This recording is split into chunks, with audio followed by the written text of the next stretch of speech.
नमस्कार दोस्तों, स्वागत आपके अपने YouTube चैनल आपके अपने परिवार GK by genius Subhash sir में। आज की वीडियो हमारी जो स्पेशल रहेगी दिल्ली पुलिस के लिए, और इसमें हम चर्चा करेंगे पिछले जो दिल्ली पुलिस के जो पेपर हुए थे उन पेपरों के अंदर किस तरह के जो जीके के क्वेश्चन आएंगे और उन क्वेश्चनों के बारे में क्या कर रहे हैं हम चर्चा करें, यानी किस तरीके से आपके क्वेश्चन आने हैं उन क्वेश्चनों के बारे में हम चर्चा कर रहे हैं जो पिछले आपके प्रीवियस जो पेपर हुए दिल्ली पुलिस के उनके अंतर्गत जो पूछे गए हैं। अगर आपको ये वीडियो अच्छी लगे तो मेरे को बताना, ताकि आगे भी इसी सीरीज़ के अनुसार आपको क्या है क्वेश्चन उपलब्ध करवाते रहेंगे और इसी तरीके के सभी क्या है क्वेश्चन आपके आने हैं दिल्ली पुलिस में। बहुत इंपॉर्टेंट चैप्टर रहने वाला आज की जो क्लास रहेगी, बड़ी इंपॉर्टेंट क्लास है।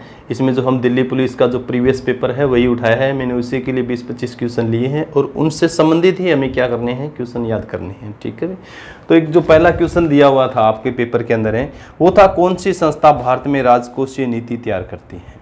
यानी संस्था का जैसे जिक्र किया है, राजकोषीय नीति का जैसे जिक्र किया है, यानी भारत में राजकोषीय नीति कौन तैयार करती है, यानी कौन सी संस्था तैयार करती है, ये आपका क्वेश्चन था। भी तैयार करती है जैसे जिक्र करते हैं। नंबर 1 दिया हुआ है आपका वित्त मंत्रालय। नंबर 2 आप जैसे जिक्र करोगे कौन सा है आपका आरबीआई, और नंबर 3 आपका जैसे जिक्र करते हैं कौन सा है नीति आयोग, और 4 नंबर जैसे आप जिक्र करोगे तो 4 नंबर जैसे आपका आएगा एसबीआई। ठीक है भी, तो इस तरीके से क्वेश्चन पूछे जाते हैं, बहुत इंपॉर्टेंट है। और यहाँ से आपका 1 या 2 क्वेश्चन आने की हमेशा क्या रहती है, संभावना रहती है, आएगा भी आगे दिल्ली पुलिस के अंदर जैसे जिक्र करें। यानी राजकोषीय जो नीति होती है, राजकोषीय नीति का जो निर्धारण किया जाता है वो किसके द्वारा तैयार की जाती है, वित्त मंत्रालय के द्वारा। वेरी वेरी इंपॉर्टेंट है, भारत सरकार का वित्त मंत्रालय क्या करता है, हमारी राजकोषीय नीति का निर्धारण करता है। अब यहाँ हमारे दिमाग में ये आना चाहिए भी, वर्तमान जैसे सरकार है, वर्तमान बीजेपी सरकार है, तो वित्त मंत्री कौन है। वित्त मंत्री का जैसे जिक्र करें तो वर्तमान सरकार में वित्त मंत्री आपकी है निर्मला सीतारमन। ये जरूर याद करना आपको। यानी निर्मला सीतारमन जो है किस राज्य से संबंध रखती है, मैंने पहले वीडियो के अंदर भी आपको बताया हुआ है इनके बारे में। यानी ये जो संबंध रखती है आपके किस राज्य से, तमिलनाडु से संबंध रखती है। और भारत सरकार में या वर्तमान समय में हम चर्चा करें केंद्र सरकार में तो क्या है, ये वित्त मंत्री है। वेरी वेरी इंपॉर्टेंट क्वेश्चन है। इसके अलावा जिससे जिक्र करते हैं वित्त मंत्रालय आपने पढ़ा, आरबीआई के बारे में भी आपको जानकारी होनी चाहिए। यहाँ से हमेशा क्या है आपके क्वेश्चन पूछे जाते हैं। आरबीआई का जैसे जिक्र करते हैं, आरबीआई मीन्स क्या होता है, रिजर्व बैंक ऑफ इंडिया। भी क्या होता है, रिजर्व बैंक ऑफ इंडिया। सबसे पहले तो ये ध्यान होना चाहिए भी, reserve bank of India Bharat सरकार का सबसे बड़ा बैंक कौन सा है, रिजर्व बैंक ऑफ इंडिया है। रिजर्व बैंक ऑफ इंडिया की स्थापना कब हुई थी, ये जानकारी आपको होना चाहिए, 1 अप्रैल 1935। यानी इसकी जो स्थापना हुई थी कब हुई थी, 1 अप्रैल 1935 को इसकी स्थापना हुई थी। और 1 जनवरी जैसे जिक्र करें, 1 जनवरी 1949 में क्या कर दिया गया था, इसका राष्ट्रीयकरण। स्थापना हुई थी आरबीआई की, आपको ध्यान होना चाहिए 1 अप्रैल 1935 को। राष्ट्रीयकरण की अगर चर्चा करें, राष्ट्रीयकरण जो किया गया था इसका, तो राष्ट्रीयकरण किया गया था 1 जनवरी 1949 को। वेरी वेरी इंपॉर्टेंट है। और 1949 में जिससे जिक्र करते इस राष्ट्रीयकरण कर दिया गया था। स्थापना बहुत बार क्वेश्चन पूछी जाती। इसके अलावा मुख्यालय का जैसे जिक्र करते हैं, बहुत बार आता है ये क्वेश्चन भी, आरबीआई का जो है मुख्यालय कहाँ पर है, तो आपको ध्यान होना चाहिए जब स्थापना जब हुई थी इसकी, तो स्थापना के समय इसका जो मुख्यालय कहाँ पर था, कोलकाता के अंदर। परंतु 1937 में स्थानांतरित कर दिया गया था इसका मुख्यालय कहाँ पर है, बम्बई के अंदर। भी कहाँ स्थानांतरित कर दिया गया था, बम्बई। यानी रिजर्व बैंक ऑफ इंडिया का जो वर्तमान मुख्यालय जो कहाँ पर है, तो आपका बम्बई के अंदर है। यानी स्थापित हुआ उस समय तो कोलकाता के अंदर था, परंतु वर्तमान समय में हम चर्चा करें तो कहाँ पर आपका बम्बई के अंदर। कब स्थानांतरित किया गया था, 1937 के अंदर। ये चीज़ आपको क्लियर होना चाहिए। इसके अलावा जैसे जिक्र करते हैं, आरबीआई जो आपका है इसको बैंकों का बैंक कहा जाता है। भी क्या कहा जाता है, बैंकों का बैंक। खास करके इस पेपर में जैसे मैं देख रहा था तो एक ये क्वेश्चन भी दिया हुआ था भी, आरबीआई है ये किन के साथ यानी आचार व्यवहार नहीं कर सकता, यानी लेन देन नहीं कर सकता, तो आम पब्लिक के साथ ये लेन देन है। क्योंकि दूसरा जो क्वेश्चन दिया हुआ था इस पेपर के अंदर यही दिया हुआ था भी, आरबीआई है ये किन लोगों के साथ आचार व्यवहार यानी लेन देन नहीं कर सकता, तो आपको ध्यान होना चाहिए आरबीआई है ये आम जनता के साथ भी क्या है, आम है जनता के साथ क्या है, लेन देन नहीं कर सकता। इसीलिए इसको क्या कहा गया है, बैंकों का बैंक कहा गया है। यानी जितने भी हमारे सार्वजनिक बैंक हैं, चाहे एसबीआई का जिक्र करते हैं, बैंक ऑफ बड़ौदा का जैसे जिक्र, जितने भी हमारे सार्वजनिक बैंक हैं वो सार्वजनिक बैंक किसके साथ संबंध स्थापित करते हैं, आरबीआई के साथ। यानी आरबीआई उनको कर्ज देता है और वो बैंक फिर के आगे जनता के साथ संबंध रखते हैं, यानी जनता उनके साथ लेन देन करती है। हम डायरेक्ट आरबीआई से संपर्क नहीं कर सकते, ये चीज आपको क्लियर होना चाहिए। तो बैंकों का बैंक कहा जाता है, ये चीज आपको क्लियर होना चाहिए। इसके अलावा जैसे जिक्र करते हैं आरबीआई का एक क्या होता है, गवर्नर होता है भी, क्या होता है, एक है गवर्नर होता है। आरबीआई के वर्तमान गवर्नर का जैसे जिक्र करें तो शक्ति दास, ठीक है भी, शक्ति दास, वेरी वेरी इंपॉर्टेंट क्वेश्चन है, शक्ति दास है कांत का जैसे जिक्र करते हैं। यानी वर्तमान में आरबीआई के जो आपके गवर्नर है, रिजर्व बैंक ऑफ इंडिया के जो गवर्नर है वो शक्तिकांत है दास है। इनसे पहले उर्जित पटेल थे और उनसे पहले हम जिक्र करें तो रघुराम राजन, उससे पहले डी सुब्बाराव का जैसे हम जिक्र करते हैं, परंतु Shaktikanta Das very very important. एक गवर्नर होता है, इसके नीचे जो चार क्या होता है, डिप्टी गवर्नर भी होते हैं, ये चीज भी आपको क्लियर होना चाहिए। गवर्नर का जो कार्यकाल होता है वो 5 साल का होता है, कितना होता है, 5 साल, यानी 3 साल का नियुक्त किया जा सकता है और फिर 2 साल क्या है इसकी बढ़ाई भी जा सकती है, ये चीज आपको क्लियर होना चाहिए। वेरी वेरी इंपॉर्टेंट क्वेश्चन है।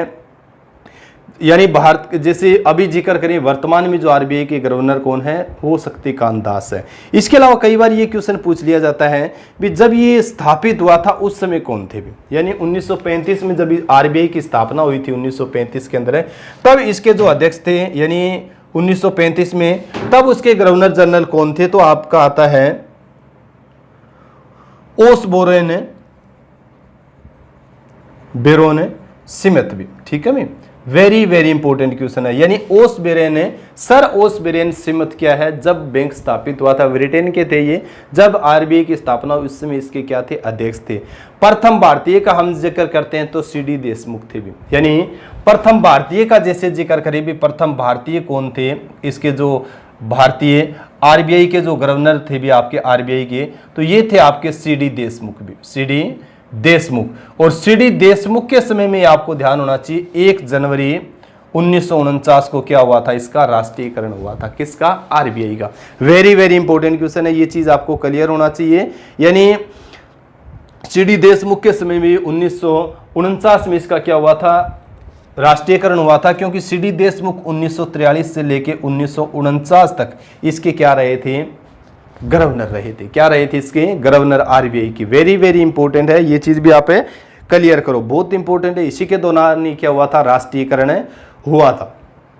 इसके बाद में कई बार क्वेश्चन ये आता है, जैसे मैंने जिक्र किया था 1935 से, तो आरबीआई एक्ट, आरबीआई ये कई बार क्वेश्चन पूछा गया है एसएससी के अंदर है, आरबीआई एक्ट 1934 के अकॉर्डिंग ही आपके आरबीआई की स्थापना हुई है 1 अप्रैल 1935 को, ठीक है भी। इसके अलावा जैसे जिक्र करते हैं 1935 में जब स्थापित हुआ था, इसकी जो कितनी थी 5 करोड़, यानी पूंजी का जैसे जिक्र करते हैं तो कितनी पूंजी के साथ इसका जो निर्धारण चालू की गई थी, तो 5 करोड़, कितनी करोड़ है, 5 करोड़। इसके अलावा कई बार एक क्वेश्चन पूछा जाता है, बैंक में भी हम कई बार जिक्र करते हैं, बैंकिंग जैसे है भी, मुद्रा जैसे जिक्र करते हैं भी, मुद्रा नीति, मौद्रिक नीति, क्या बोलोगे आप, है मौद्रिक नीति। तो मौद्रिक नीति का जो निर्धारण करने वाला भी कोई है तो आपका आरबीआई, यानी मौद्रिक नीति है तो मौद्रिक नीति का निर्धारण करने वाला भी कौन है, आपका आरबीआई है। वेरी वेरी इंपॉर्टेंट क्वेश्चन है, ये चीज आपको क्लियर होना चाहिए, ठीक है, बहुत इंपॉर्टेंट है। जैसे आरबीआई के बारे में हम जिक्र कर रहे थे, यहां से हमेशा क्या आपके क्वेश्चन पूछे जाते हैं। इसके अलावा जैसे जिक्र किया था, एक मैंने और भी संस्था लिखी थी, NITI Aayog, very very important question है नीति आयोग से भी, क्योंकि नीति आयोग का जब हम जिक्र करते हैं, नीति आयोग से भी बहुत बार क्वेश्चन आपके पूछे जाते हैं। नीति आयोग का 1950 में जब हम जिक्र करें तो 1950 में नीति आयोग को किस नाम से जाना जाता था, योजना आयोग। यानी नीति आयोग जो आपका है ये 1950 में स्थापित हुआ था, किसके रूप में, योजना आयोग के रूप में, योजना आयोग। तो योजना आयोग का जैसे जिक्र करते हैं, इसका काम क्या होता है, योजना बनाना होता है, योजना बनाना जैसे जिक्र करते हैं। और इसके जो अध्यक्ष होते हैं वो कौन होते हैं, पीएम, प्रधानमंत्री होते हैं। परंतु आपको ध्यान होना चाहिए, यही योजना आयोग आपका 1 जनवरी 2015 को किस रूप में आ गया? नीति आयोग के। किसके रूप में? नीति आयोग। और नीति आयोग के जो प्रमुख होते हैं वो भी कौन होते हैं? आपके पीएम होते हैं भी, प्रधानमंत्री का जैसे आप जिक्र करो। यानी नीति आयोग के प्रमुख भी क्या होते हैं? प्रधानमंत्री होते हैं। एक इसका उपाध्यक्ष होता है। जैसे वर्तमान में आपके इसके नीति आयोग के अध्यक्ष कौन है? Narendra Modi. Very very important question है, याद करना है, बहुत ज्यादा संभावना है। और उपाध्यक्ष का जैसे आप जिक्र करोगे, उपाध्यक्ष तो राजीव कुमार। क्या है आपके? Rajiv Kumar. Very very important question है। यानी वर्तमान में जैसे आप जिक्र कर रहे हो, नरेंद्र मोदी क्या है? इसके अध्यक्ष है, राजीव कुमार उपाध्यक्ष है। ठीक है, तो ये बहुत इंपॉर्टेंट है, याद करना। इसके अलावा जैसे नीति आयोग का जो मुख्य उद्देश्य क्या है, किसका निर्माण करना होता है? इसका योजनाओं का निर्माण करना। किसका? योजनाओं का निर्माण करना, ये चीज आपको कर। इसके अलावा एसबीआई का जैसे आप जिक्र करो तो एसबीआई 1955 में बना था भी। ठीक है, एसबीआई को पहले किस नाम से जाना जाता था? इंपीरियल बैंक भी। किस नाम से? इंपीरियल बैंक के नाम से जाना जाता था। भारत का सबसे बड़ा वाणिज्य बैंक, भारत का, कई बार ये क्वेश्चन रिपीट हुआ है, यानी भारत का सबसे बड़ा वाणिज्य बैंक कौन सा है? तो भारत का सबसे बड़ा वाणिज्य बैंक आपका रहेगा एसबीआई। एसबीआई को किस नाम से जाना जाता था? पहले इंपीरियल बैंक। और इसका राष्ट्रीयकरण जो किया गया था 1955 में, जुलाई 1955। बहुत इंपॉर्टेंट क्वेश्चन है। यानी 1 जुलाई 1955 को क्या कर दिया गया था? इसका राष्ट्रीयकरण किया कर दिया गया था। इससे पहले इंपीरियल बैंक का मैं जिक्र करता हूं तो इंपीरियल बैंक भारत का तो है ही, उस समय ये भारतीय उपमहाद्वीप का हम जिक्र करें, भारतीय उपमहाद्वीप के अंदर सबसे बड़ा वाणिज्य बैंक के रूप में जाना जाता था। तो बहुत इंपॉर्टेंट क्वेश्चन है, ये चीज भी आपको क्लियर होना चाहिए। राष्ट्रीयकरण कर दिया गया था एसबीआई का, स्टेट बैंक ऑफ इंडिया। और इसकी बहुत सी शाखाएं भी है, जैसे स्टेट बैंक ऑफ महाराष्ट्र का जैसे जिक्र करें, स्टेट बैंक ऑफ ट्रावनकोर का, state bank of Bikaner and Jaipur का जैसे जिक्र करते हैं। तो ये चीज भी आपको पढ़ना चाहिए। तो हम जिक्र कर रहे थे किसके बारे में भी? भारत की राजकोषीय नीति निर्धारण करने वाली संस्था कौन सी होती है? आपकी वित्त मंत्रालय है। और जैसे जिक्र करें मौद्रिक नीति का जो निर्धारण करने वाली संस्था आपकी कौन सी है? आरबीआई है। और योजनाओं का निर्धारण करने वाली संस्था कौन सी है? आपकी नीति आयोग है। तो यहां से आपके इतने क्वेश्चन जो बने हैं और यहां से हमेशा आपके क्या है क्वेश्चन है रिपीट होते हैं परीक्षाओं के अंदर। नेक्स्ट जो क्वेश्चन दिया हुआ है, भारत में आर्थिक उदारीकरण किस वर्ष शुरू हुआ था? यानी भारत में आर्थिक उदारीकरण की शुरुआत किस वर्ष हुई? ठीक है, वेरी वेरी इंपॉर्टेंट क्वेश्चन है। जैसे आर्थिक उदारीकरण का हम जिक्र करते हैं तो आर्थिक उदारीकरण का आपको ध्यान होना चाहिए। आर्थिक उदारीकरण की शुरुआत हुई थी 1990 में। कब शुरुआत हुई थी इसकी? 1990 में। ये आपका क्वेश्चन है, परंतु धीमी स्टेज में, यानी धीमी स्टेज में। आर्थिक उदारीकरण का जो विकास हुआ था वो कब हुआ था? 1991 में। यानी 1991 में आर्थिक जो उदारीकरण की क्या हो गई थी? भारत में शुरुआत हो गई थी। उस समय पीएम, कई बार पूछा जाता है भी पीएम कौन थे? तो उस समय पीएम जो आपके थे, कांग्रेस की सरकार थी। किसकी सरकार थी? कांग्रेस की सरकार थी। और नरसिम्हा राव भी, क्या था? नरसिम्हा राव। यानी नरसिम्हा राव जो आंध्र प्रदेश से संबंध रखते थे आपके नरसिम्हा राव। नरसिम्हा राव उस समय क्या थे? कांग्रेस के प्रधानमंत्री थे। और उस समय वित्त मंत्री का हम जिक्र करें भी, वित्त मंत्री कौन थे? तो वित्त मंत्री उस समय थे आपके Manmohan Singh. Very very important question, Manmohan Singh. ठीक है, यानी मनमोहन सिंह की देखरेख में ही भारत में आर्थिक उदारीकरण की शुरुआत हुई थी। इसीलिए आर्थिक उदारीकरण का जन्मदाता, जनक के रूप में भी हम किसको जानते हैं? डॉक्टर मनमोहन सिंह को भी। डॉक्टर मनमोहन सिंह, आपको ध्यान होना चाहिए, डॉक्टर मनमोहन सिंह भारत के प्रथम सिख प्रधानमंत्री है भी। क्या है? सिख है, पीएम है, सिख प्रधानमंत्री का जैसे जिक्र करते हैं। और 2004 से लेकर 2014 तक क्या रहे हैं? वो भारत के प्रधानमंत्री रहे हैं। आपको ध्यान होना चाहिए, वित्त मंत्री रहने से पहले भी ये आपको ध्यान हो, आरबीआई का जैसे जिक्र करते हैं, reserve bank of India, reserve bank of India के गवर्नर भी रहे हैं। 1932 सितंबर 1932 में गा पाकिस्तान के में क्या हुआ था, इनका जन्म हुआ था। ये भी ध्यान होना चाहिए। भारत के एक महान अर्थशास्त्री के रूप में हम क्या है डॉक्टर मनमोहन सिंह को जानते हैं। वेरी वेरी इंपॉर्टेंट क्वेश्चन, तो ये चीज आपको क्लियर होना चाहिए। यानी 1990 में धीमी शुरुआत हुई थी आर्थिक उदारीकरण की, जबकि इसकी पूर्ण रूप से आर्थिक उदारीकरण जो शुरू हो गया था 1991 में। उस समय पीवी नरसिम्हा राव भारत के प्रधानमंत्री थे और वित्त मंत्री का हम जिक्र करते हैं तो डॉक्टर मनमोहन सिंह थे, जो भारत के प्रथम सिख प्रधानमंत्री के रूप में भी हम जानते हैं। तो एक अच्छे यानी उदारीकरण के जन्मदाता, उदारवादी अर्थशास्त्र के जन्मदाता के रूप में भी हम किसको जानते हैं, तो डॉक्टर मनमोहन सिंह को। वेरी वेरी इंपॉर्टेंट क्वेश्चन था आपका, जैसे जिक्र किया। नेक्स्ट जो क्वेश्चन है, भारतीय संविधान के किस अनुच्छेद में राज्य के प्रवेश या स्थापना का प्रावधान है।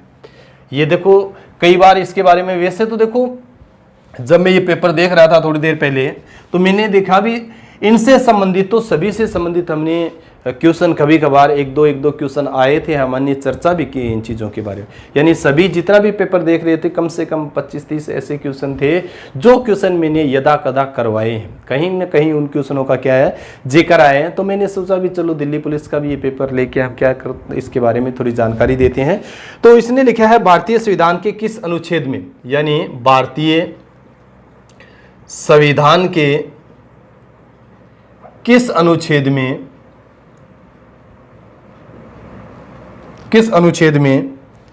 राज्य के प्रवेश व स्थापना का प्रावधान है। बहुत बार चर्चा की इस चीज के बारे में, वैसे तो पॉलिटिकल साइंस विस्तृत करवाएंगे तब आपको बताएंगे इस चीज के बारे में। यानी भारतीय संविधान के किस अनुच्छेद में राज्य के प्रवेश और स्थापना का प्रावधान है, यानी एक नया राज्य जो बनता है उसका जो प्रावधान का जैसे जिक्र करते हैं तो अनुच्छेद आपका आएगा अनुच्छेद 2।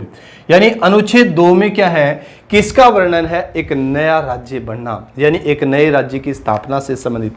आप सब जानते हैं यानी भारतीय संविधान के अंदर कितने जैसे जिक्र करते हैं, भारतीय संविधान में भारतीय संविधान लागू हुआ जैसे 26 जनवरी 1950 को भी, ठीक है, यानी 26 नवंबर 1949 को बनके तैयार हो गया था, परंतु लागू कब किया गया था, 26 जनवरी 1950 को। उस समय इसमें आपको ध्यान होना चाहिए 395 अनुच्छेद थे, 8 अनुसूचियां थी और भाग का जिसे जिक्र करते हैं तो 22 भाग थे। वेरी वेरी इंपॉर्टेंट है, 22 भाग थे, 395 अनुच्छेद थे और अनुसूचियां कितनी थी उस समय 8 थी, परंतु वर्तमान समय में अनुसूचियां आपकी 12 हो गई है, अनुच्छेद भी आपके बढ़ गए हैं। जैसे जिक्र करते हैं आज भी 395 ही है, परंतु कह करके इस तरह से 365 आपके क्या है अनुच्छेद हो गए हैं और भाग जैसे 22 भाग थे उस समय, परंतु अब जिक्र करें जैसे 24 इसके भाग हो गए।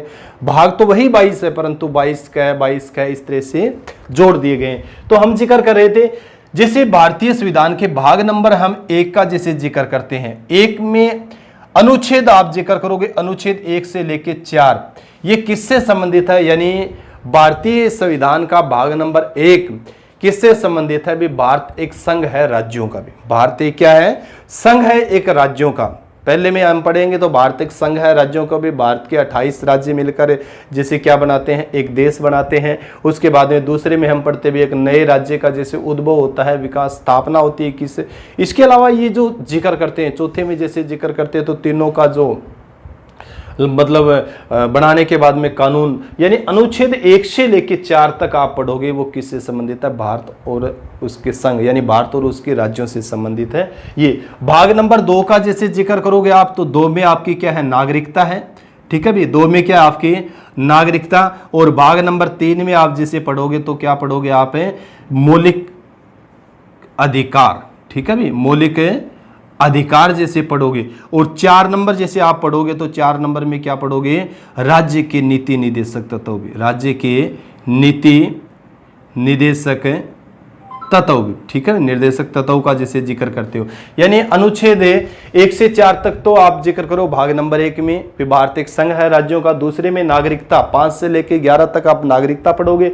उसके बाद में 12 से लेके 35 तक आप पढ़ोगे मौलिक अधिकार, और 36 से लेके 51 क तक जब हम पढ़ते हैं 51 तक है, 51 तक तो क्या पढ़ोगे, राज्य की नीति निर्देशक तत्व। वेरी वेरी इंपॉर्टेंट है, तो ये आपको थोड़ा सा ध्यान होना चाहिए। यानी भारतीय संविधान में वेरी वेरी इंपॉर्टेंट। आर्टिकल तो आपको 395 के 95 याद होने चाहिए, 395 याद होना चाहिए, भाग भी आपको याद होना चाहिए, यानी भारतीय संविधान के भाग किस भाग में क्या है। जैसे 20वें में हम संविधान संशोधन का जैसे जिक्र करते हैं, 18 नंबर भाग जो 18 नंबर है भारतीय संविधान का, उसमें आपातकाल का जैसे जिक्र करते हैं।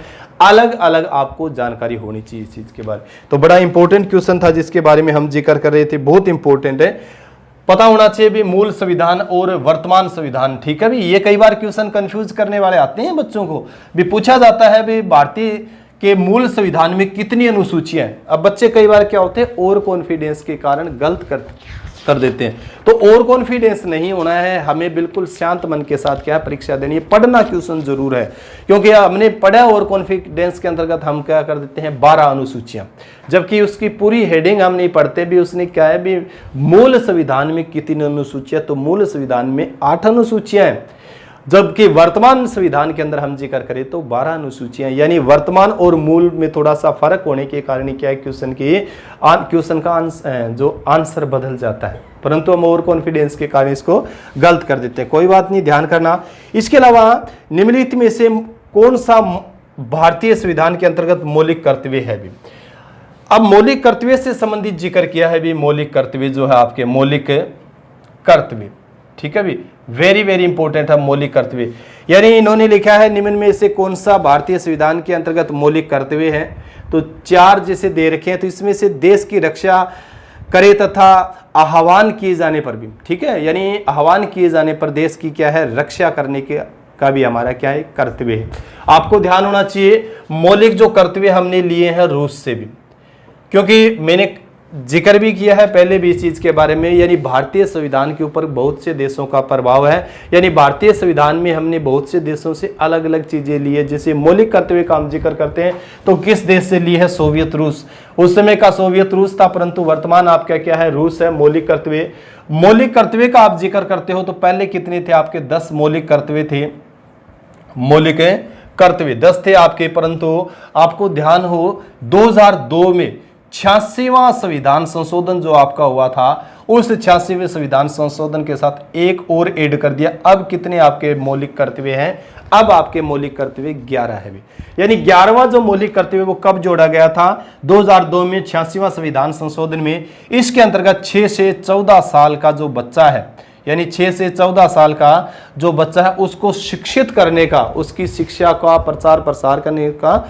यानी उसको शिक्षित करने का जो अधिकार है, कर्तव्य है, यानी उसको शिक्षित करने का कर्तव्य किसका है, माँ बाप का है। और किस अनुच्छेद किस जैसे जिक्र करते हैं तो आपका 86वां संविधान संशोधन 2002 में इसको ये अधिकार दिया गया था। अब कई बार ये पूछा जाता है भी 6 से 14 साल के बच्चे को ये अधिकार दे दिया, अधिकार किस अनुच्छेद के अंतर्गत दिया गया, कर्तव्य जोड़ दिया आपका। हम जैसे जिक्र करते हैं 11वां जो मौलिक कर्तव्य माँ बाप का मौलिक कर्तव्य हो गया, भी बच्चों को शिक्षित करना पड़ेगा। अधिकार का जैसे बच्चे का अधिकार का हम जिक्र करते हैं तो बच्चे का अधिकार है 21 क भी, यानी भारतीय संविधान के अनुच्छेद 21 क में एक बच्चे को अधिकार दिया गया, 6 से 14 साल का जो बच्चा है भी ये उसका राइट बनता है भी वो कोर्ट की शरण में जा सकता है, क्योंकि उसके माँ बाप का एक मौलिक कर्तव्य है भारतीय संविधान के।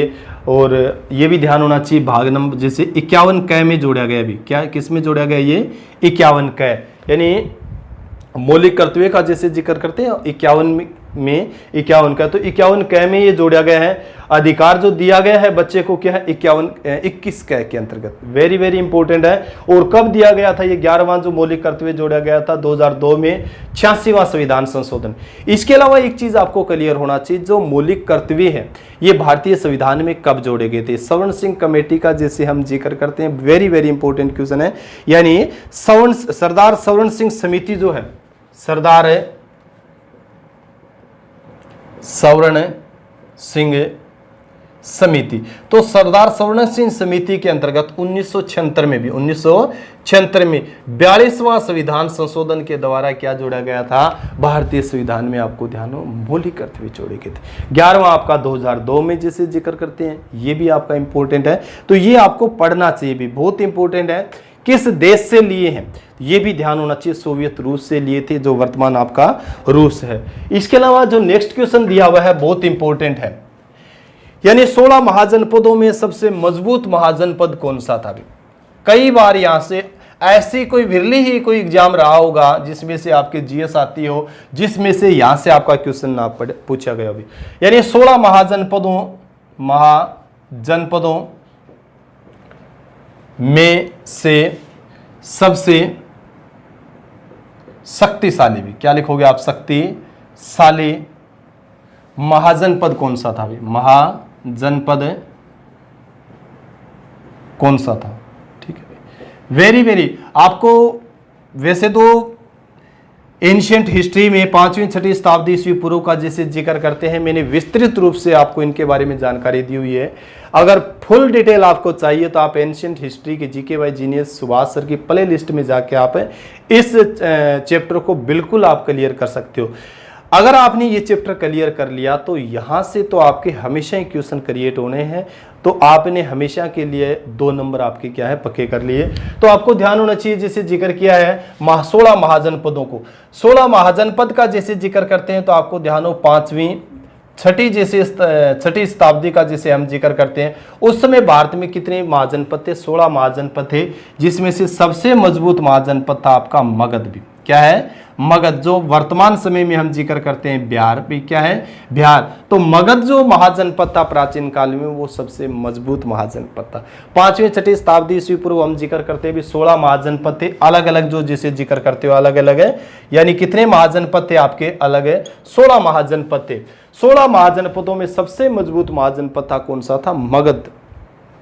इसीलिए हम 5वीं 6वीं शताब्दी ईस्वी पूर्व जब महाजनपद काल के बाद में जैसे पढ़ते हैं, तो महाजनपद काल के बाद में हम पढ़ते हैं मगध साम्राज्य। क्या पढ़ते हैं? मगध साम्राज्य।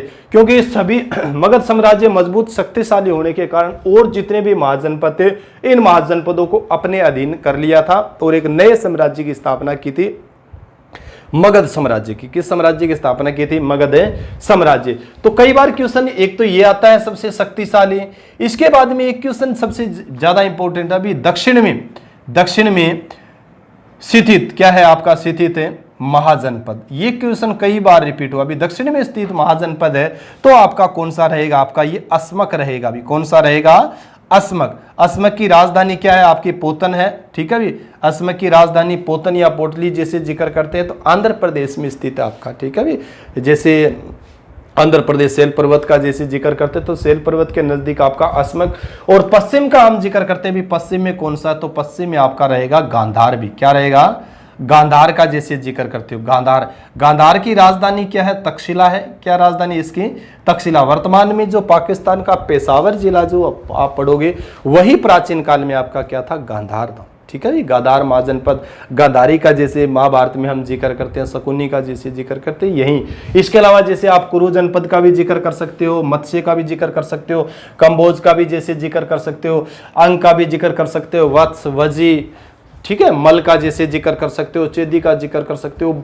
16 महाजनपदों के बारे में आपको विस्तृत जानकारी अगर चाहिए तो आप वो मैंने बताई ना हिस्ट्री की जो प्ले लिस्ट है एंशिएंट हिस्ट्री, उसके अंदर आप देख सकते हो इनके बारे में। उनकी राजधानी हमेशा जो पूछा जाता है वो क्या पूछा जाता है? राजधानी। जैसे कुरु महाजनपद है तो कुरु महाजनपद की राजधानी क्या है आपकी? इंद्रप्रस्थ। क्या है? इंद्रप्रस्थ। इसके अलावा जैसे जिक्र करते हैं मध्य प्रदेश में है, इसको बोलते हैं हम उज्जैनी। अवंती, अवंती की जो राजधानी थी क्या थी? उज्जैनी या फिर महिष्मती का जैसे जिक्र करते हैं। मल का बहुत ज्यादा रिपीट होता है, मल के बारे में जैसे जिक्र करते हैं तो मल की राजधानी 2 थी, आपको ध्यान होना चाहिए, पावापुरी और एक थी आपकी कुशीनगर। कुशीनगर में महात्मा बुद्ध की मृत्यु हुई थी और पावापुरी में महावीर स्वामी। 16 महाजनपदों के बारे में हमें सटीक जानकारी जो मिलती है वो बौद्ध ग्रंथों में मिलती है। किन में मिलती है? बौद्ध ग्रंथों के अंदर। तो बड़ा इंपॉर्टेंट क्वेश्चन था आपका, जैसे जिक्र कर रहे थे भी 16 महाजनपदों में सबसे शक्तिशाली महाजनपद कौन सा था? तो आपका ये मगध था। मगध को आप क्या लिखोगे? अभी पटना जैसे जिक्र करते हैं, गंगा नदी के किनारे। क्या है? गंगा नदी के किनारे। ठीक है भी, ठीक है। ये पटना जो है बिहार की क्या है अभी वर्तमान में राजधानी है। राजा उदयन का जैसे जिक्र करते हैं, पाटलिपुत्र नाम से इसने स्थापित किया था मगध साम्राज्य के अंदर। जब हम पढ़ते हैं इस चीज़ के बारे में तो बहुत इंपॉर्टेंट है, खास करके वो राजा उदयन एक छोटा सा गांव होता था। ये पाटलिपुत्र जो आज की जो वर्तमान पटना है, मगध साम्राज्य का दिन जो था, तो ये पटना प्राचीन काल में एक कुसुमपुर नाम का छोटा सा गांव होता था और उस गांव को विकास करके राजा उदयन ने क्या है, पाटलिपुत्र बनाया था। ये चीज़ें पढ़ा करो, वैसे हिस्ट्री में मैंने जिक्र कर रखा है, एंशिएंट हिस्ट्री जो पढ़ाई है मगध साम्राज्य का जैसे जिक्र किया तो उसमें पूरी विस्तृत जानकारी आप बच्चों को दी हुई है। यानी मैं पेपर जब भी उठा के देख रहा था तो मैंने देख रहा था भी इन क्वेश्चनों का कहीं ना कहीं आपने जिक्र किया है, ठीक है। जैसे महाजन पद वाला आ गया, इसी से संबंधित और भी क्वेश्चन आएंगे। नेक्स्ट जो क्वेश्चन है, भारत में नमक कानून तोड़ने के लिए यात्रा का नेतृत्व किसने किया था? ये क्वेश्चन भी बहुत बार रिपीट हुआ है आपका। यानी नमक कानून तोड़ने की जो यात्रा की शुरुआत हुई थी तो इसका जो नेतृत्व करने वाले कौन थे? आपके महात्मा गांधी भी। वेरी वेरी इंपॉर्टेंट क्वेश्चन है, कई बार ये क्वेश्चन रिपीट हुआ है। यानी भारत में नमक कानून, ठीक है भी, नमक कानून का जैसे जिक्र, नमक कानून तोड़ने के लिए यात्रा का नेतृत्व किसने किया था? तो यात्रा का जो नेतृत्व करने वाले थे आपके महात्मा गांधी भी। कौन थे?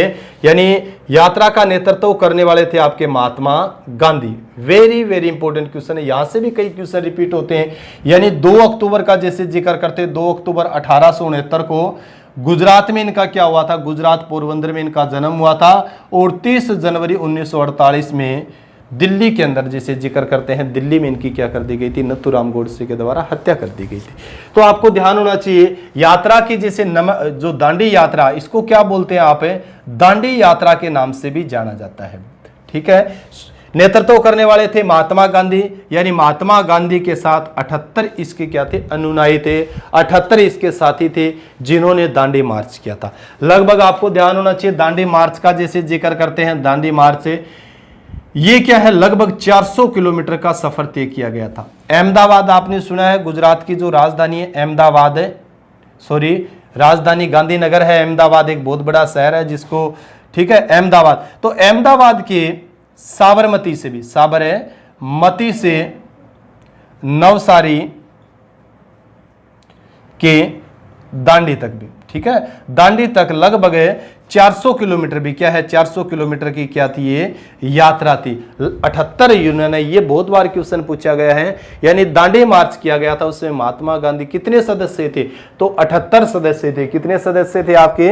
78 सदस्य थे, 78 लोग थे जिन्होंने महात्मा गांधी के साथ क्या किया था? दांडी मार्च किया था। और दांडी मार्च पर पहुंचकर उन्होंने क्या है, अंग्रेजों ने जो नमक कानून बनाया हुआ था, नमक कानून, ठीक है, तो नमक कानून का जैसे जिक्र करें तो नमक कानून को तोड़ने का काम किया था। ये चीज भी आपको क्लियर होना चाहिए, बहुत इंपॉर्टेंट है। इसके बाद में जिसे जिक्र करते हैं, और भी कई क्वेश्चन आते हैं यहाँ से। 400 किलोमीटर का जैसे जिक्र किया था, दांडी की शुरुआत, अब शुरुआत पूछ लेते हैं भी कब हुई थी? तो शुरुआत हुई थी दांडी मार्च की 12 मार्च 1930 को भी, 12 मार्च 1930 को इसकी शुरुआत हुई थी। और जैसे जिक्र करें 6 अप्रैल भी कब पहुंचे थे ये लोग? 6 अप्रैल 1930 को दांडी पहुंचकर उन्होंने क्या तोड़ा था? नमक कानून को तोड़ा था। वेरी वेरी इंपॉर्टेंट क्वेश्चन है, ये चीज करो। नेक्स्ट जो क्वेश्चन दिया हुआ है, 1934 के बाद मुस्लिम लीग का मुख्य प्रवक्ता कौन बन गया था? मुस्लिम लीग का जैसे जिक्र किया है, यानी 1934 के बाद मुस्लिम लीग का जो मुख्य प्रवक्ता कौन बन गया था, ये जिक्र किया है। 1934 के बाद मुस्लिम लीग का मुख्य प्रवक्ता, ठीक है भाई, ये जो जिक्र किया है, यानी 1934 के बाद मुस्लिम लीग का मुख्य प्रवक्ता कौन बन गया था? तो ये आपके मोहम्मद अली जिन्ना है। वेरी वेरी इंपॉर्टेंट क्वेश्चन है, बहुत बार जिक्र हुआ भी मोहम्मद अली जिन्ना में। मोहम्मद अली जिन्ना जो है, मोहम्मद अली जिन्ना को 1934 के बाद मुस्लिम लीग का मुख्य प्रवक्ता बनाया गया था। ये क्वेश्चन बहुत बार रिपीट होता है भी, मुस्लिम लीग है क्या? मुस्लिम लीग की स्थापना 1906 में हुई थी, ढाका के अंदर है, यानी बांग्लादेश की राजधानी ढाका में 1906 में इसकी स्थापना की थी। ये चीज भी आपको क्लियर। सलीमुल्लाह नामक दो भाई थे, उन भाइयों ने सबसे पहले 1906 में किसकी स्थापना की थी? मुस्लिम लीग की स्थापना की थी। और 1934 के बाद मुस्लिम लीग के मुख्य प्रवक्ता जो बनाए गए थे वो मोहम्मद अली जिन्ना। मोहम्मद अली जिन्ना पाकिस्तान के प्रथम गवर्नर जनरल भी, पाकिस्तान के प्रथम गवर्नर जनरल, ठीक है भी, गवर्नर जनरल, यानी पाकिस्तान के प्रथम गवर्नर जनरल कौन थे? मोहम्मद अली जिन्ना भी, मोहम्मद अली जिन्ना। वेरी वेरी कायदे आजम, यानी पाकिस्तान जैसे, पाकिस्तान का आधिकारिक तौर पर, पाकिस्तान ने आधिकारिक तौर पर दो नाम दिए हैं मोहम्मद अली, एक तो कायदे आजम भी, कायदे आजम। कायदे आजम मतलब हम भगत सिंह को जैसे बोलते हैं, कायदे आजम मतलब होता है महान नेता भी। कायदे आजम का मतलब क्या होता है? महान नेता। इसके अलावा बाब ए कौम का जैसे जिक्र करते हैं, क्या है? बाबा ए कौम, यह भी उपाधि पाकिस्तान सरकार ने, यानी पाकिस्तान ने आधिकारिक रूप से किसको दिए? मोहम्मद अली जिन्ना। बाबा ए कौम का मतलब होता है राष्ट्रपिता। जैसे हम पढ़ते हैं ना भाई, भारत के राष्ट्रपिता कौन है? महात्मा गांधी। इसी तरह से पाकिस्तान के जो राष्ट्रपिता है वो कौन है? मोहम्मद अली जिन्ना। भारत के जो प्रथम गवर्नर जनरल का हम जिक्र करते हैं आज़ादी के बाद, जैसे लॉर्ड माउंटबेटन का जिक्र करते हैं, और अगर जिक्र प्रथम भारतीय और अंतिम का जैसे जिक्र करते हैं श्री राजगोपालाचारी। इसी तरह पाकिस्तान के जो प्रथम गवर्नर जनरल रहेंगे तो कौन रहेंगे? मोहम्मद अली जिन्ना।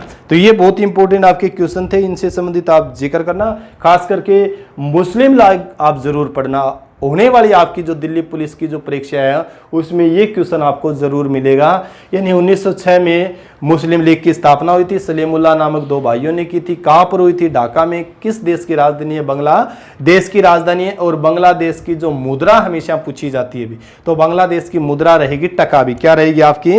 टका। तो ये बड़ा इंपॉर्टेंट क्वेश्चन था। नेक्स्ट जो क्वेश्चन आपका है, वर्ण व्यवस्था का जैसे जिक्र किया है, यानी वर्ण व्यवस्था में कौन सा वर्ण चौथे स्थान पर था भी, ठीक है भी, यानी सबसे निम्न स्थान के ऊपर कौन सा वर्ण था? वर्ण व्यवस्था का जैसे जिक्र किया, इंपॉर्टेंट क्वेश्चन आया हुआ था ये भी, वर्ण व्यवस्था का जैसे जिक्र किया है, ठीक है। वर्ण व्यवस्था से संबंधित एक क्वेश्चन पूछा गया है, यानी चौथे नंबर पर, वर्ण व्यवस्था में चौथे नंबर पर कौन सा वर्ण है? आपको ध्यान होना चाहिए, वर्ण व्यवस्था में 4 वर्ण थे, जैसे आप जिक्र करते हो ब्राह्मण का जैसे जिक्र करोगे ब्राह्मण। नंबर 2 कौन से थे? अक्षत्रिय का जैसे आप जिक्र करते हो। नंबर 3 आपका कौन सा है? वैश्य है। और नंबर 4 कौन सा आपका है? शूद्र भी। तो नंबर 4 पर कौन सा आएगा आपका? शूद्र आएगा। ब्राह्मण जैसे जिक्र करते हैं पूजा पाठ करने का जो काम करते हैं, क्षत्रिय क्या होते हैं? युद्ध लड़ते हैं। और वैश्य क्या करते हैं? व्यापार करते हैं। और शूद्र का जैसे उस समय की वर्तमान स्थिति अलग है। आजकल हम 5वीं 6वीं शताब्दी ईस्वी पूर्व का, यानी बौद्ध धर्म और जैन धर्म आने से पहले की जब हम सामाजिक स्थिति का जब वर्णन करते हैं तब हमें इन चीज के बारे में पढ़ने को मिलता है, ठीक है। वर्ण व्यवस्था के बारे में, यानी ब्राह्मण जैसे है, क्षत्रिय, वैश्य और शूद्र। तो चौथे नंबर पर कौन सा आता है आपका? शूद्र आता है। कहते हैं भी बर्मा के शरीर से इनका क्या हुआ? जन्म हुआ। कहते हैं मुख से क्या ब्राह्मण बने हैं, उसकी भुजाओं से क्या क्षत्रिय जैसे बने हैं, उसकी जो जांग है, ठीक है, तो उसकी जांग से क्या बने हैं? वैसे पणी बोलते थे प्राचीन काल में, जैसे इतिहास में हम पढ़ते हैं व्यापारी का जैसे जिक्र करते हैं और कहते हैं उनके कदमों से पांव से किनका जन्म हुआ था? शूद्र, ठीक है भी, जो इनकी तीनों की सेवा। तो ये एक क्वेश्चन दिया हुआ था, जानकारी होनी चाहिए। खास करके इनसे संबंधित भी हमने वीडियो बना रखी है। उत्तर वैदिक काल, यानी वैदिक सभ्यता का जैसे जिक्र किया था, उत्तर वैदिक काल में आपको ध्यान होना चाहिए। मैंने वर्ण व्यवस्था के बारे में, आश्रम व्यवस्था के बारे में, विवाह के प्रकारों के बारे में, सब चीजों के विस्तृत रूप से आपको जानकारी दी हुई। पढ़ो उन वीडियो को, आप लगातार देखने की कोशिश करो। नेक्स्ट जो क्वेश्चन दिया हुआ है, सत्यशोधक समाज की स्थापना किसने की थी? वेरी वेरी इंपॉर्टेंट है, बहुत बार रिपीट होता है ये क्वेश्चन भी, सबसे ज्यादा रिपीट होता है सत्यशोधक समाज। सत्यशोधक समाज की स्थापना किसने की थी? आपको ध्यान होना चाहिए। इसकी स्थापना 1873 में भी, 1873 में आपकी की थी ज्योतिबा फुले ने भी। Jyotiba Phule. Very very important question है। यानी सत्यशोधक समाज की स्थापना किसने की थी? ज्योतिबा फुले ने की थी 1873 में। कहां पर की थी? पूना। पूना पड़ता आपका किस राज्य के अंदर? महाराष्ट्र में। और पूछा जाता है किस नदी के किनारे स्थित है, तो आपका ये मुठा नदी। वेरी वेरी इंपॉर्टेंट है, ध्यान करना, ये आता बहुत है क्वेश्चन। पूना किस नदी के किनारे स्थित है? मुठा। और यहीं पर 1873 में सत्यशोधक समाज की स्थापना की थी ज्योतिबा फुले ने भी। किसने की थी? ज्योतिबा फुले। यानी सच की खोज करने वाला समाज। सत्यशोधक का जैसे अर्थ का हम जिक्र करें तो सच की खोज करने वाला समाज। ठीक है, ये बहुत इंपॉर्टेंट है। 1873 में पूना में इनकी क्या की गई थी? स्थापना की गई थी। एक बहुत बार इसकी किताब पूछी जाती है ज्योतिबा फुले की। ज्योतिबा फुले की जो एक किताब थी, कौन सी? गुलामगिरी भी। क्या थी? गुलाम है गिरी। ये बहुत बार क्वेश्चन पूछा गया है। अभी गुलामगिरी के लेखक कौन है? तो गुलामगिरी के लेखक ज्योतिबा फुले हैं। ठीक है भी, ज्योतिबा फुले ने समाज की जो दृष्टि, समाज की स्थिति का जो वर्णन उस समय किस पुस्तक में किया था? गुलामगिरी के अंदर। तो गुलामगिरी बहुत ज्यादा पूछा जाता है। सत्यशोधक समाज। ज्योतिबा फुले किससे प्रभावित थे? आपको ध्यान होना चाहिए, डॉक्टर बी.आर. अम्बेडकर से बहुत ज्यादा प्रभावित थे। और ज्योतिबा फुले की पत्नी का जैसे हम जिक्र करते हैं सावित्री बाई फुले भी। सावित्री बाई फुले। यहां से भी कई क्वेश्चन अभी हाल ही की परीक्षा के अंदर रिपीट हुए हैं। सावित्री बाई फुले भारत की प्रथम शिक्षिका है भी। यानी भारत की प्रथम शिक्षिका का हम जिक्र करते हैं तो कौन है? सावित्री बाई फुले हैं। ज्योतिबा फुले और उनकी पत्नी सावित्री बाई फुले ने क्या है? समाज को जगाने का काम किया है। समाज में जो ऊंच नीच का भेदभाव उसको मिटाने का जो काम किया है, समाज को एक सही दिशा देने का जो काम किया है। और सावित्री बाई फुले का भी जैसे आपको जिक्र होना चाहिए, सावित्री बाई फुले भारत की प्रथम शिक्षिका थी। सबसे पहले बालिकाओं के लिए विद्यालय, स्कूल खोलने वाले भी कोई दंपति दे तो आपको ध्यान हो, ज्योतिबा फुले और सावित्री बाई फुले। उस समय सावित्री बाई फुले का बहुत ज्यादा विरोध हुआ था, क्योंकि प्राचीन काल का जब हम जिक्र करते हैं उस समय, प्राचीन और उत्तर वैदिक काल में जाते उस समय तो स्थिति बहुत ज्यादा मतलब विकट थी, आपको ध्यान। परंतु फिर भी हम जैसे जिक्र करें 17वीं 18वीं 19वीं शताब्दी में भी क्या है, महिलाओं को शिक्षित करने के लिए वंचित रखा जाता था। उस समय महिलाओं को शिक्षित करने का जो बीड़ा उठाया था सावित्री बाई फुले ने। स्कूल खोला था बच्चों के लिए, लड़कियों के लिए। लड़कियां पढ़ने के लिए आती थी, परंतु जब भी ये रास्ते से जाती थी तो लोग इसके ऊपर कीचड़ फेंकते थे, भी लड़कियों को क्या ये शिक्षित करने का काम कर रहे हैं। ठीक है, कभी इनके बारे में भी हम चर्चा करेंगे स्पेशल। तो ये बहुत इंपॉर्टेंट आपका क्वेश्चन था, प्रथम शिक्षिका थी। नेक्स्ट जो क्वेश्चन दिया हुआ है, अंडमान निकोबार व लक्षद्वीप को मिलाकर तट रेखा की कुल लंबाई कितनी है? अब देखो, भारत की तटरेखा का जैसे जिक्र किया इन्होंने भी, किसका जिक्र किया है? बड़ी विस्तृत रूप से मैंने इसके बारे में आपको जानकारी दे रखी है। इंडियन ज्योग्राफी के बारे में जो भारत का भूगोल करवा रखे हैं उसमें विस्तृत मैंने जानकारी दी है तटों के बारे में। तो तटीय रेखा का जैसे जिक्र किया है भी, तटीय रेखा, ठीक है, भारत की तटीय रेखा भारत की। क्वेश्चन किस तरह का? क्वेश्चन अलग है। क्वेश्चन क्या दिया है? यानी अंडमान निकोबार व लक्षद्वीप को मिलाकर तटीय रेखा की कुल लंबाई कितनी है? यानी भारत की तटरेखा का इन्होंने जिक्र किया है। तटरेखा का जैसे आप जिक्र करोगे तो आपको ध्यान होना चाहिए, तटरेखा 7516 किलोमीटर, 7516 किलोमीटर भारत की क्या है? तटरेखा है। ये चीज आपको क्लियर होना चाहिए। यानी अगर आपसे पूछा जाए भारत के 9 जो राज्य हैं, ये जो 9 राज्यों का जैसे आप जिक्र करोगे, 9 राज्य और अंडमान निकोबार द्वीप समूह का और लक्षद्वीप, इन तीनों, इन सभी को मिलाकर आपकी जो सीमा होती है, तटीय सीमा कितनी है? 7516 किलोमीटर है। अगर आपके अंडमान निकोबार और लक्षद्वीप को निकाल दिया जाए, 9 केंद्र शासित जो आपके 9 राज्य है, इन राज्यों का हम जिक्र करें तो आपकी कितनी है सीमा? तटीय सीमा 6100 किलोमीटर। अब कई बार बच्चे क्या होते हैं? कंफ्यूज होते हैं। अगर आपका दिया हुआ हो भी भारत की तटरेखा कितनी है अंडमान निकोबार और लक्षद्वीप को मिलाकर, तो क्लियर हो गया हमारा, कितनी है? 7516 किलोमीटर। अगर आपको दिया हुआ हो भी भारत की तटरेखा कितनी है, यानी तटरेखा की लंबाई कितनी है, ऑप्शन दे रखा हो आपको 6100 किलोमीटर है, 7200 किलोमीटर दे रखा हो, 7300 जैसे दे रखा हो और आपके 7400, तब आपको कितनी देनी है? 6100 किलोमीटर। क्योंकि यहां एग्जामिनर जो आपका क्वेश्चन पूछ रहे हैं वो एक लॉजिक और लगा रहा है। क्या लॉजिक लगा रहा है? वो अंडमान निकोबार और लक्षद्वीप को छोड़ के भारत की तटीय सीमा पूछ रहे हैं। अगर यहां पर आपके 6100 किलोमीटर ना दी हुई, कितनी है? 7516 किलोमीटर दी हुई, तो हम 7516 करते हैं। अगर 7516 और 61 दोनों इकट्ठे हो तब हम क्या जाएंगे आप 7516 किलोमीटर। ठीक है भाई, ये चीज भी आपको क्लियर होना चाहिए। तो 9 राज्यों का जैसे जिक्र करते हो आप है, जैसे गुजरात है आपका, एमएच महाराष्ट्र है, गोवा जैसे आपका है, कर्नाटका का जैसे जिक्र करते हो, केरला का जैसे जिक्र करते हो, टीएन तमिलनाडु का आप जिक्र करोगे, आंध्र प्रदेश का, ओडी उड़ीसा और वेस्ट बंगाल, इन 9 राज्यों का आप जिक्र करोगे तो 9 राज्यों की तो 6100 किलोमीटर है, प्लस आप जैसे 2 केंद्र शासित प्रदेश और जिक्र कर लेते हो तो आपकी कितनी होती है 7516 किलोमीटर।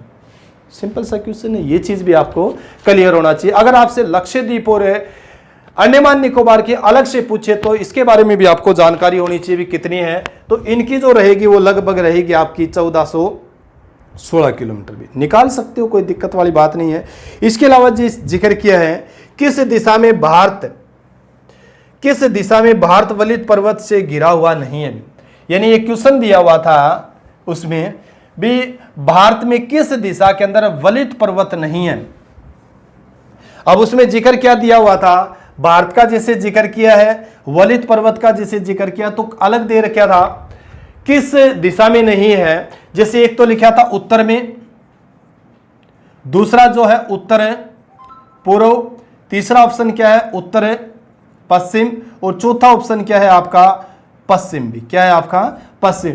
तो भारत के पश्चिम में आपको ध्यान होना चाहिए, भारत के पश्चिम में क्या है नवीन वलित पर्वत नहीं है।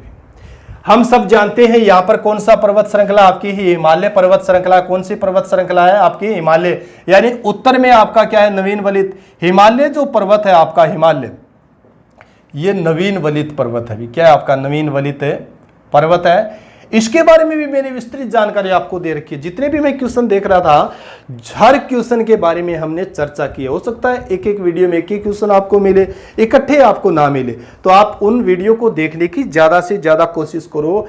आना जो दिल्ली पुलिस का जो पेपर है सारा का सारा जो मैंने करवा रखी है वहीं से आना है। तो हम जिक्र कर रहे थे नवीन वलित पर्वत है, यानी उत्तर में भी है, उत्तर पूर्व में भी है और उत्तर पश्चिम में भी है। ठीक है, जबकि पश्चिम का हम जिक्र करते तो पश्चिम में आपका नवीन वलित पर्वत नहीं है। यहां पर आपका कौन सा है अरावली पर्वत है। भी कौन सा है अरावली। यानी नवीन वलित पर्वत का जब आप जिक्र करोगे तो हिमालय पर्वत है, और प्राचीन पर्वत का जैसे आप जिक्र करोगे प्राचीन पर्वत, तो प्राचीन पर्वत आपका कौन सा है अरावली। विश्व की सबसे प्राचीन पर्वत श्रृंखला अगर कोई है तो वो अरावली पर्वत श्रृंखला है। अरावली पर्वत की सबसे ऊंची चोटी है 1722 मीटर, और कौन से आपको ध्यान हो गुरु शिखर। भी क्या गुरु शिखर है। और अरावली हिमालय पर्वत की सबसे ऊंची पर्वत श्रृंखला है माउंट एवरेस्ट। माउंट एवरेस्ट का जैसे आप जिक्र करोगे कितनी 8848 मीटर। भारत में जिक्र करते हो तो आप K2 का जैसे जिक्र करोगे, और फिर कंचनजंगा का जैसे जिक्र करते हो कंचनजंगा। K2 आपकी 8611 मीटर का जैसे जिक्र करते हो, और कंचनजंगा आपकी क्या है 8598 मीटर। ठीक है, ये चीजें क्लियर करो, यहां से आपके क्वेश्चन आने ही आने हैं। नेक्स्ट जो दिया हुआ है क्वेश्चन कौन सा दिया हुआ है, नेक्स्ट क्वेश्चन है दिहांग घाटी के बाद हिमालय दक्षिण की ओर मुड़ता है तथा भारत की पूर्वी सीमा बनती है, तो किस नाम से जाना जाता है उसको भी, तो पूर्वांचल कहते हैं। भी क्या कहते हैं उसको पूर्वांचल। यहीं से क्वेश्चन इसको क्वेश्चन को क्लियर करते हैं। यानी हिमालय जो पर्वत है, ये हिमालय पर्वत यहां जाके दक्षिण की ओर मुड़ता है, तो दक्षिण की ओर मुड़ के जैसे नागा बमसोई पटकोई का हम जिक्र करते हैं, तो ये तो क्या करता है यहां पर आपकी वर्मा देश। अभी कौन सा आपका वर्मा देश, यानी भारत और वर्मा के बीच में सीमा रेखा का निर्धारण भी करता है। तो दिहांग घाटी का जैसे जिक्र करते हैं, ये जो दिहांग घाटी यहां पर बनने, तो यहां जो ये पर्वत श्रृंखला जो आ रही है पूर्वोत्तर भारत जो है आपका, यानी पूर्वोत्तर भारत है, पूर्वी भारत है, जिसमें से 7 सिस्टर जो आती है उसको किस नाम से जाना, तो पूर्वांचल को। यानी इसको बांटने का काम भी करता है ये पूर्वांचल को भी हिमालय पर्वत। ठीक है, तो ये आपका बड़ा इंपॉर्टेंट क्वेश्चन। एक नेक्स्ट क्वेश्चन दिया हुआ है भारत के संपूर्ण उत्तरी मैदान में किस प्रकार की मृदा पाई जाती है। यानी यहीं से क्वेश्चन क्लियर करना था। ये भी आपका सभी क्वेश्चन सिंपल है। भी मेरे लिए तो चलो सिंपल है, आप भी तैयारी करोगे आपके लिए भी सिंपल हो जाएंगे। यानी उत्तरी मैदान का जैसे जिक्र किया, भी उत्तरी मैदान, यानी उत्तरी जो मैदान है, उत्तरी मैदान में किस तरह की मृदा पाई जाती है, किस तरह की मिट्टी पाई जाती है। सब बच्चे जानते हैं जलोढ़ मृदा पाई जाती है। क्या पाई जाती है यहां पर है जलोढ़ मृदा। जलोढ़ मृदा, यानी उत्तरी जो मैदान है, गंगा का जो मैदान है, दोआब, जो गंगा दोआब का जो क्षेत्र है, उस क्षेत्र में कौन सी मृदा पाई जाती है? आपकी जलोढ़ मृदा पाई जाती है, या कहीं एलुवियम मृदा के रूप में भी इसको जाना जाता है। तो जलोढ़ मृदा है। अब जलोढ़ जो आया आपका नाम से, ये आपको ध्यान होना चाहिए, जिससे जल से भी, क्या है? जल से। तो जल के प्रभाव, इसका अर्थ अगर हम देखना चाहें भी, अर्थ क्या होता है? तो जल के प्रभाव से निर्मित भी, जल के प्रभाव से निर्मित जो मृदा होती है उसको किस नाम से जानते हैं हम? जलोढ़ मृदा। यानी उत्तरी जो भारत का मैदान है, उस मैदान में बहने वाली नदियां, और नदियां जब बहकर आती है तो अपने साथ बहुत सी गाद मिट्टी जो लेकर आती है, और उस मिट्टी को किनारों के ऊपर जो मतलब बिछाने का जो काम करती है, उसी मिट्टी को हम किस नाम से जानते हैं? जलोढ़ मिट्टी। अब यहाँ पर भी उस मृदा को बिछाने का काम करती है, तो बांगड़ और खादर के बारे में हम जानते हैं भी, बांगर व खादर का भी। ये सारी की सारी जानकारी आपको मैंने भूगोल के अंतर्गत दे रखी है भाई। बांगर क्या होता है, खादर क्या होता है, भावर क्या होता है, ये सब जानकारी मैंने भारत भूगोल के अंतर्गत आपको पढ़ा रखी है। वहां से वीडियो देखो, छोटी छोटी वीडियो है, ज्यादा बड़ी वीडियो भी नहीं, तो क्लियर करो इनको। बांगर आपका प्राचीन है, आपको ध्यान होना चाहिए, और खादर क्या है? नवीन। जब नदियां बहकर आती है, आपको ध्यान होना चाहिए, तो यहाँ इस मिट्टी को बिछाने का जो काम करती है, किस नाम से जानोगे? इसको जलोढ़। जलोढ़। और ऊंचा जो क्षेत्र है, यहाँ पर जो मिट्टी बिछी हुई है, उसको बांगड़ कहोगे, और जो नई हमेशा बिछती रहती है उसको किस नाम से आप है? खादर के नाम से जानोगे। तो उत्तरी भारत का जो मैदान है वो किस मृदा से बना हुआ है? आपका जलोढ़ मृदा से बना हुआ है। मध्य भारत का, खासकर गुजरात का जब हम जिक्र करते हैं, महाराष्ट्र का, ये आपका क्या है? बेसाल्ट चट्टानों से भी, क्या है? बेसाल्ट चट्टानों से, यानी काली मिट्टी है भी, क्या है?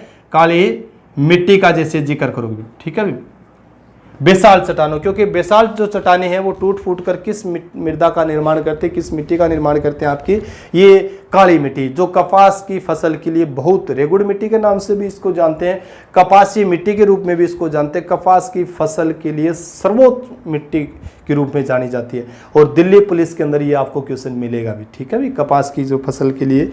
नेक्स्ट जो क्वेश्चन दिया हुआ है, यानी भारत में कितने राष्ट्रीय जलमार्ग हैं?